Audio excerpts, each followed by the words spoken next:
さあ始まりましたホットバージョン。今回の企画はトヨタミライです。でかいね。大きいですね。レクサスの LS サイズ。そうですね。それとプラットフォームとか共通部品みたいですけど、でかい。はい。なんでホットバージョンらしくないね。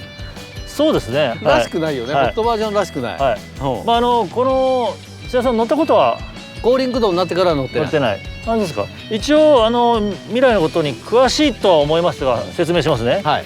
水素をチャージ、ガソリンの代わりに水素をチャージして、で、その水素を使って、酸素を化学反応させて電気を発電する。電気をここでまずここに発電所がある。そう、ここで電気を作る。そして後ろにモーターがあって、この発電した電気でモーターを回して駆動するというシステムらしいんですけど、褒める部分がすごくここにあります。何？その吸った空気をよりきれいな空気をきれいにして排出するらしいんですよ。空気清浄機みたいに。じゃあ空気清浄機いらないじゃん。そうですね。大体それ家の中だからこれ持って帰れないんであれですけども、この車が世の中に増えれば増えるほど、空気をきれいにしてくれるという。だから普通の車はやはりガソリン燃やして排ガスっていうのが出るんですけど、CO2 ね。はい、この車はむしろ空気をきれいにするというところが素晴らしい。はい。ということなんで、ここら辺もホットバージョンっぽくはないんですけども、はい、一応ね、噂ではハンドリングもいいハテナってこうなってるんですか。知らないですもんね。僕も知りません。そこは分かんない。はい、今回ホットバージョンにこれ持ってきた理由ですけども、この未来に、スポーツカーとしての未来はあるのかと。要素はあるよ。だって後輪駆動だからね。はい、後輪駆動だから基本的にいずれは、トヨタとしたら、後輪駆動で作っておけばモータースポーツに役立つかもしれないっていうのは見えてくるよね。というわけで、この先いろいろ内燃期間がだいぶなくなっていく中、こういうシステムのスポーツカーが出るのかというその可能性を出るな。今回我々でチェックしてみましょうと。それでは行ってみたいと思います。どうぞ。今回はリア駆動の水素電池自動車に注目。未来のスポーツカーの可能性を探る。未来に未来はあるのか。それでは、マシンチェックです。一応、プラットフォームが LS と一緒なので、だから高級車ですよね、プラットフォームは。はい、前後重量配分とか書いてますけど、50対50って書いてあります。それはすごいわ。はい、こんな車で、こんな車って言っちゃいけないんだけど、50、50はすごいよ。運動性能はきっと求めてないと思うんですけども、重量配分がうまいこと、どっちかに偏らず済んだんでしょうね。はい、じゃあちょっとボンネットの中見てみましょうか。ね、ちょっと発電所見たいね。ほう。最近はこういう化粧プレートがあるからあんまり見えないですけども、エンジンではないものがここにあって。そうだよね。エンジンではないんだよね。発電所ですね。ここに仰々しくなんかオレンジのコードがあって、触るなって感じですよね。危なそうな毒蛇がいっぱいいるって感じだよ。何馬力ぐらいあるんだろうね。一応182馬力、トルク 30.6 キロってなってますけど、で後輪駆動ですと。ただ普通のガソリンエンジンの182馬力トルク30キロっていうのとはフィーリングが違うんじゃないかなと。違うね。はい。で足回りは前後マルチリンクですと。いい足だね。はい。ほう。上質な作りですよね。綺麗。シートもいいね。シートもいいですか。これはなかなかいいぞ。これで800万だったら安いんじゃない？トランクってどうなの？広いの？トランクですか。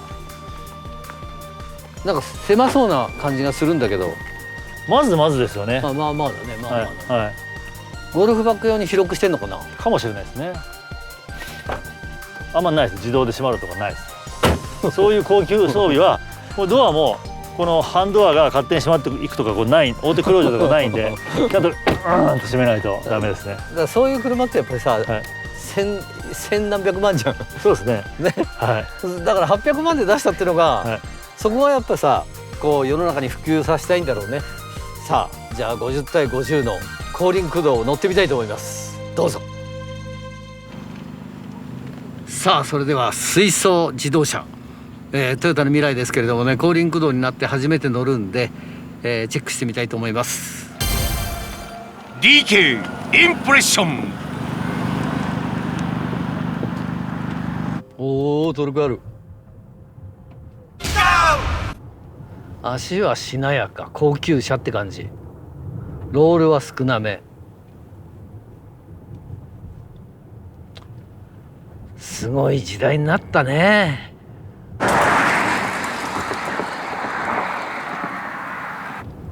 これはよくできてる。ハンドリングもしっかりしてる。1トン弱あるけどビュンビュン曲がる。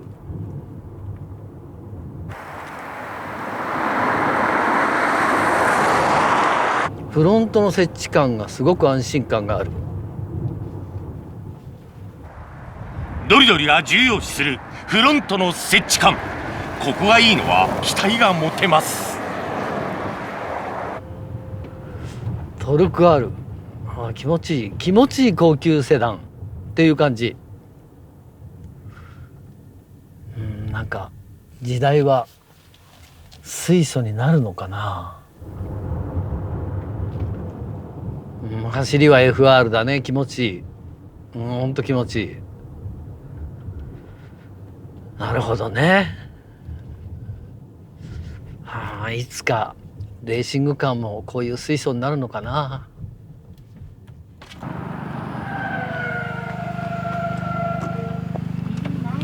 なるほどね。なかなか走りはいいよ。高級スポーティーセダンって感じ。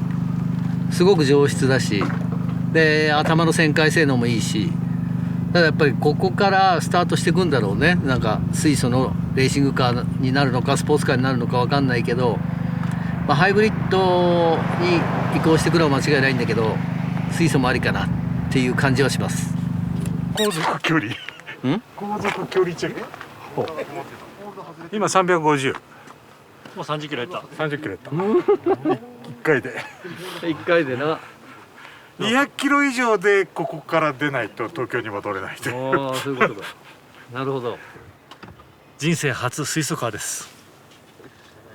参ります。ノブインプレッション。今ここで信号がはい青になりました。全開。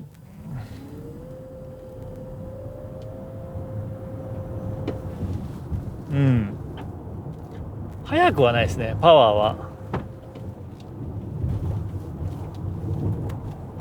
は。だけどなんかね、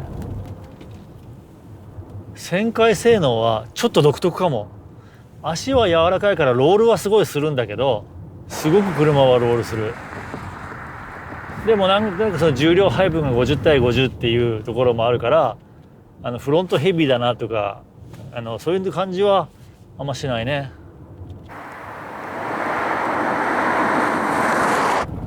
はい、踏みましたっていうトルクの出方はやはりモーターな感じですね。車重は2トン弱。これが軽くなれば可能性はやっぱあるよね。動きがどんぶらこと大きい。だから基本的にはそのカーブを攻めるような車じゃないんでね、乗り心地と、静かさ、そこら辺はもう抜群に静かです。トラコンオフにしてたもんで、アクセルターンぐらいできるのかなと思ってハンドル切ってアクセル全開してみましたがダメですね。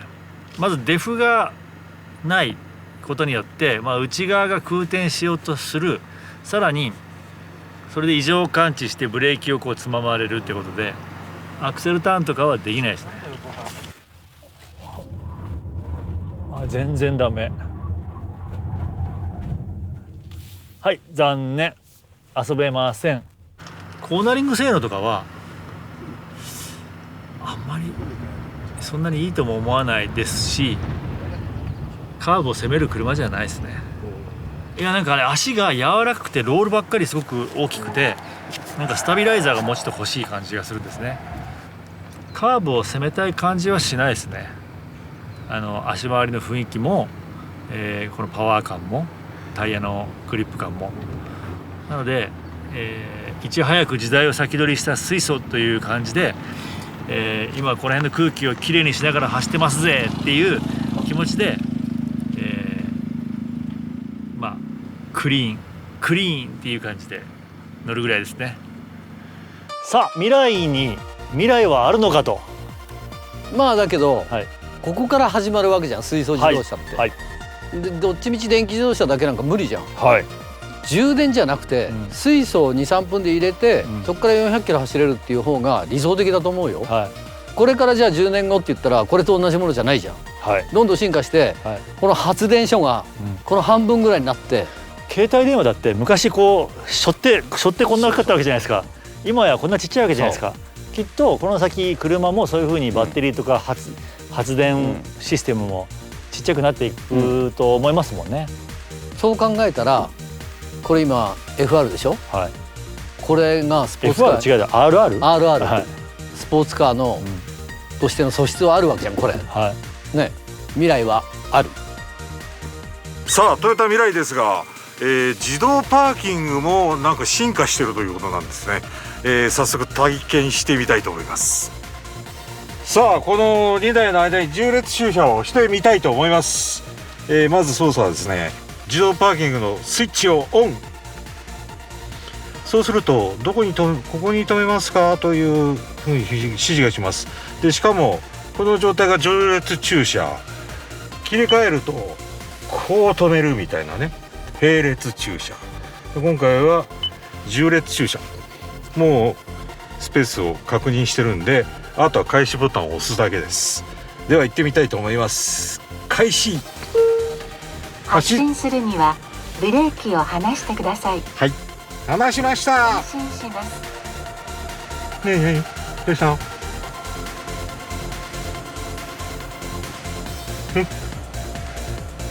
スルスルっと出まして、交代します。お結構な勢いですよ。大丈夫ですか？ブレーキ踏んでいい？すげえ。これ前全然進します。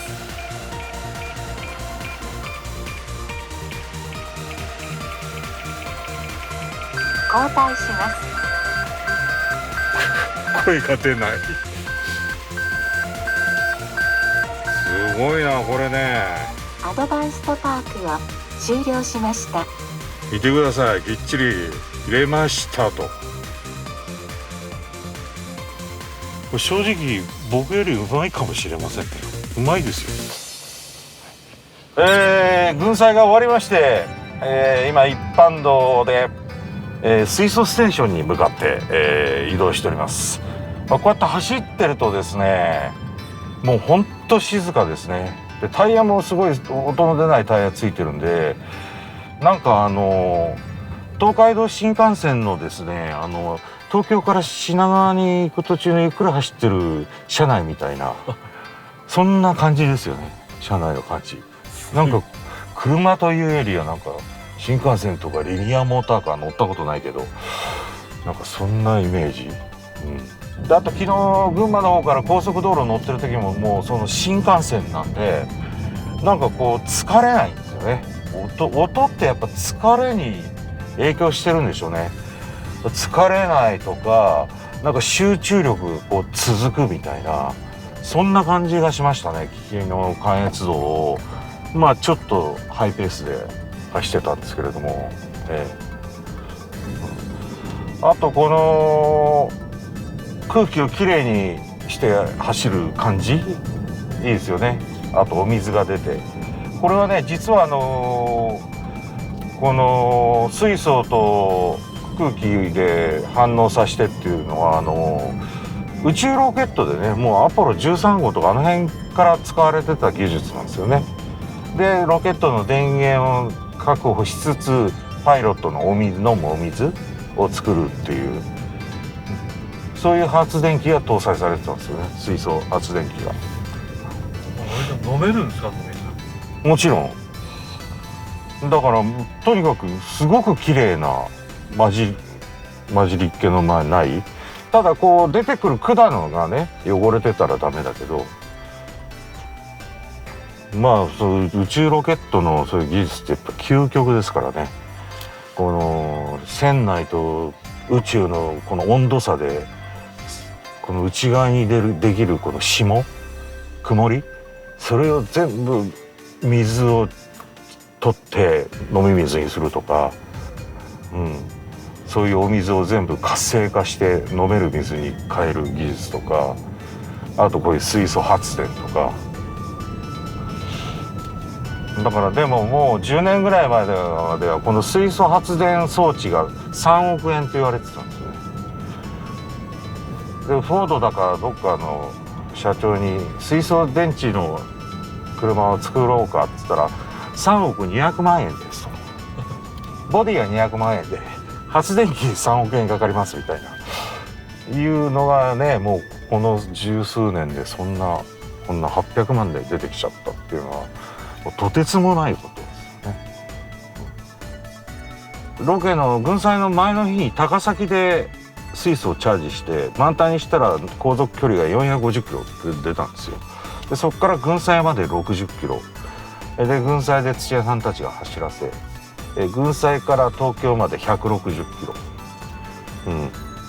まあ普通のこのぐらいのサイズの車だったらまあ40リッター以上ぐらいガソリン入れるようなまあ走行とか撮影用の走行とか、したんで感覚的にはガソリンで40リッターとか入れるような感じです今走行した状態は。それが水素だとどのぐらいで入れられるのか。まあガソリンで40リッターだったらね1分2分ぐらい普通のスタンドで、そんなもんだと思いますが、こちらが水素ステーションエネオス東京杉並ステーションです。さあ給じゃなくて給水素です。満タンにするにはどのくらい時間がかかるのかをチェック。はい、OKです。まずここをチェックされました。そしてキャップを外してこれ充填口の周りにちょっと汚れがあるかエアーで汚れを飛ばします。でもってついに給水素です。ガッチャンコ接続完了。そしてスイッチオンです。今回の充填時間は満タンまでおよそ3分50秒かかりました。 3.36 キロです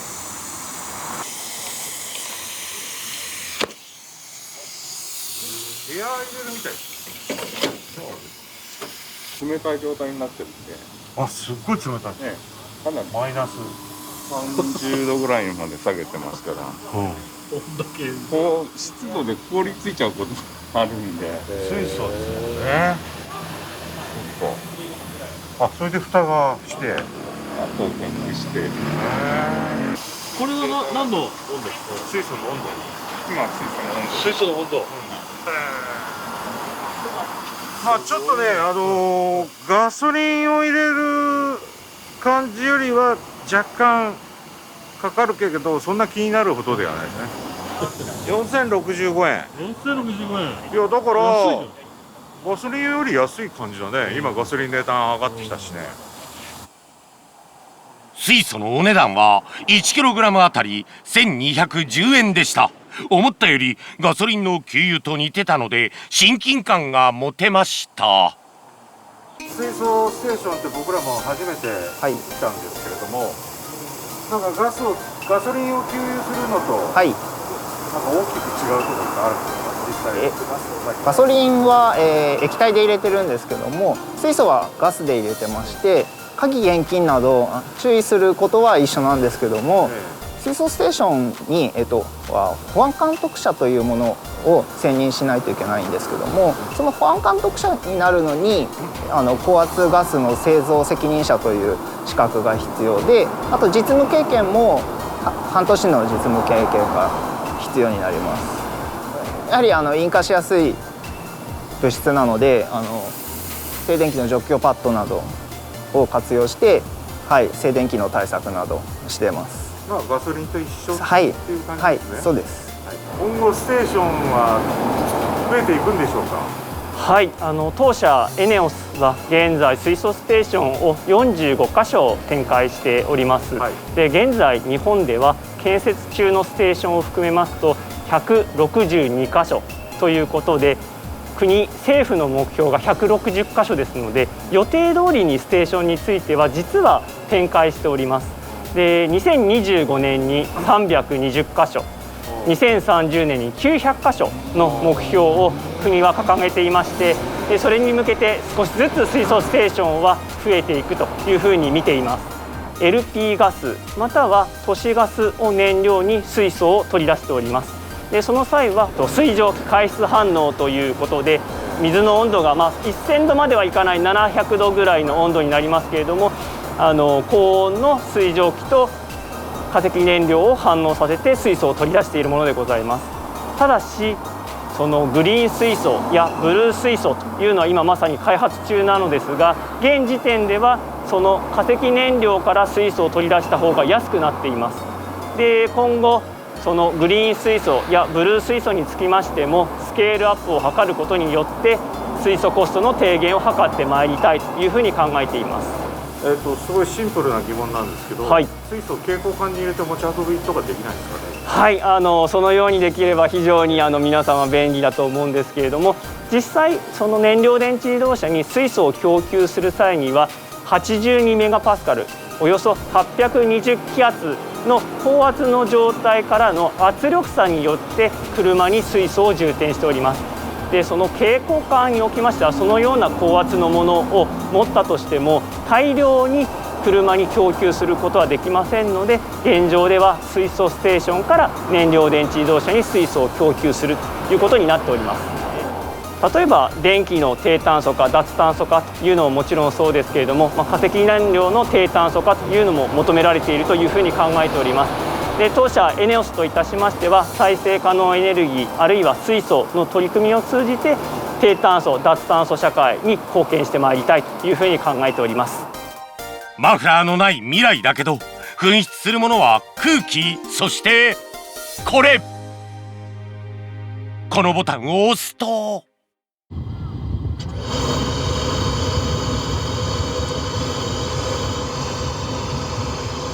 このお水も綺麗なんだって。すごいね。